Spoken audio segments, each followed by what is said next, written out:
ഈ new year മുതൽ മലയാളികളുടെ ട്രെയിൻ യാത്ര കൂടുതൽ സുഗമമാവുകയാണ്. തിരുവനന്തപുരം കാസർഗോഡ് വന്ദേ ഭാരത് കോച്ചുകളുടെ എണ്ണം കൂട്ടും. നിലവിലെ 16 നിന്ന് 20 കോച്ചുകൾ ആക്കുമെന്നാണ് റിപ്പോർട്ട്.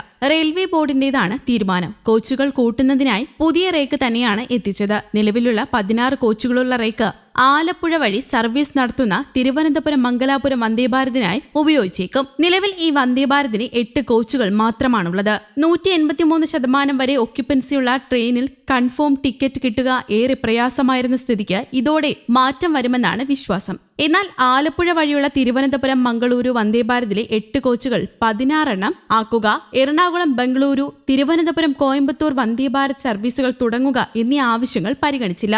സംസ്ഥാനത്ത് 2 വന്ദേ ഭാരത് സർവീസുകളാണുള്ളത്. രാജ്യത്തെ ഏറ്റവും കൂടുതൽ യാത്രക്കാരുള്ളതും വരുമാനമുള്ളതുമായ വന്ദേ ഭാരത് സർവീസുകളാണ് കേരളത്തിലുള്ളത്. അതേസമയം ബുള്ളറ്റ് ട്രെയിനുകളാക്കാൻ റെയിൽവേ തീരുമാനവുമായിട്ടുണ്ട്. അധികം വൈകാതെ ഇവ ട്രാക്കിലിറങ്ങുമെന്ന് റിപ്പോർട്ടുകൾ പുറത്തു വരുന്നുണ്ട്. പുതുതായി നിർമ്മിക്കുന്ന ബുള്ളറ്റ് ട്രെയിൻ പദ്ധതികളിലെ നിലവിലെ റെയിൽവേ ശൃംഖലയിലോ ഇത്തരം ട്രെയിനുകൾ ഓടിക്കാനാണ് റെയിൽവേ ആലോചിക്കുന്നത്. ചെന്നൈയിലെ ഇന്റഗ്രേറ്റഡ് കോച്ച് ഫാക്ടറിയും ഭാരത് എർത്ത് മൂവേഴ്സ് ലിമിറ്റഡും ചേർന്ന് ഇതിനു വേണ്ടിയുള്ള ഗവേഷണങ്ങൾ തുടങ്ങിയതായും റിപ്പോർട്ടുകൾ സൂചിപ്പിക്കുന്നു. മണിക്കൂറിൽ പരമാവധി 280 മുതൽ 300 കിലോമീറ്റർ വേഗത്തിൽ സഞ്ചരിക്കാൻ കഴിയുന്ന വിധത്തിലാണ് ട്രെയിനുകൾ രൂപകൽപ്പന ചെയ്യുന്നത്.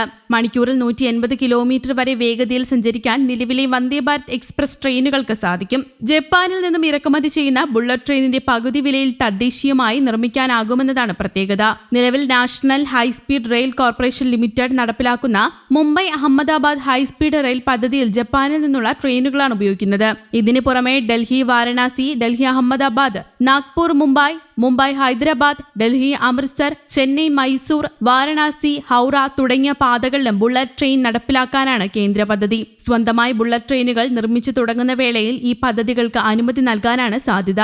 അന്താരാഷ്ട്ര സാങ്കേതികവിദ്യ ഉപയോഗിച്ച് തദ്ദേശീയമായി ബുള്ളറ്റ് ട്രെയിനുകൾ നിർമ്മിക്കാനും വന്ദേ ഭാരത് ട്രെയിനുകളുടെ വേഗത വർദ്ധിപ്പിക്കാനുമാണ് റെയിൽവേ ആലോചിക്കുന്നത്.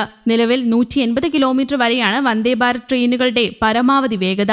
അടുത്ത ഘട്ടത്തിൽ 220 കിലോമീറ്ററിലും പിന്നീട് 260 കിലോമീറ്ററിലും എത്തിച്ച ശേഷം മണിക്കൂറിൽ 300 കിലോമീറ്റർ എന്ന വേഗതയിൽ എത്തിക്കാനാണ് ആലോചിക്കുന്നത്. 1959 ജപ്പാനിൽ ബുള്ളറ്റ് ട്രെയിൻ ആരംഭിക്കുമ്പോൾ വേഗത മണിക്കൂറിൽ 163 കിലോമീറ്റർ ആയിരുന്നു. പടിപടിയായാണ് 2013 മണിക്കൂറിൽ 320 കിലോമീറ്റർ എന്ന റെക്കോർഡ് വേഗം കൈവരിച്ചത്. ഇതേ മാതൃകയിൽ ഘട്ടം ഘട്ടമായി ലക്ഷ്യത്തിലെത്താനാണ് ഇന്ത്യയുടെ പദ്ധതി. ഇതുകൂടാതെ ലോകത്തെ ഏറ്റവും വേഗമേറിയ ബുള്ളറ്റ് ട്രെയിൻ പുറത്തിറക്കി ചൈനയും രംഗത്തുണ്ടായിരുന്നു. മണിക്കൂറിൽ 450 കിലോമീറ്റർ വേഗത്തിൽ സഞ്ചരിക്കാനാവുന്ന പ്രോട്ടോ ടൈപ്പ് മോഡലാണ് പുറത്തിറക്കിയത്. യാത്രാ സമയം കുറയ്ക്കാനും കണക്ടിവിറ്റി മെച്ചപ്പെടുത്താനും പുതിയ ബുള്ളറ്റ് ട്രെയിൻ വഴി സാധിക്കും. കൂടുതൽ സൗകര്യപ്രദവും കാര്യക്ഷമവുമായ യാത്രാനുഭവം നൽകാൻ ഈ ട്രെയിനിന് സാധിക്കുമെന്നും ചൈന അറിയിക്കുന്നു. ചൈനയുടെ തന്നെ മോഡലായിരുന്നു ലോകത്തെ ഇതുവരെയുള്ള ഏറ്റവും വേഗതയേറിയ ബുള്ളറ്റ് ട്രെയിൻ. മണിക്കൂറിൽ 350 കിലോമീറ്റർ ആയിരുന്നു ഇതിന്റെ വേഗത. ഹൈസ്പീഡ് ബുള്ളറ്റ് ട്രെയിനുകൾ ചൈനയ്ക്ക് ലാഭകരമല്ല. ഇതുവരെ ബെയ്ജിംഗ്, ഷാങ്ഹായ് ട്രെയിൻ സർവീസ് മാത്രമാണ് ലാഭകരമായി ഓടുന്നത്.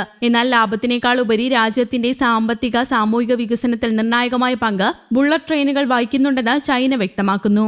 News desk, Kerala Kaumudi.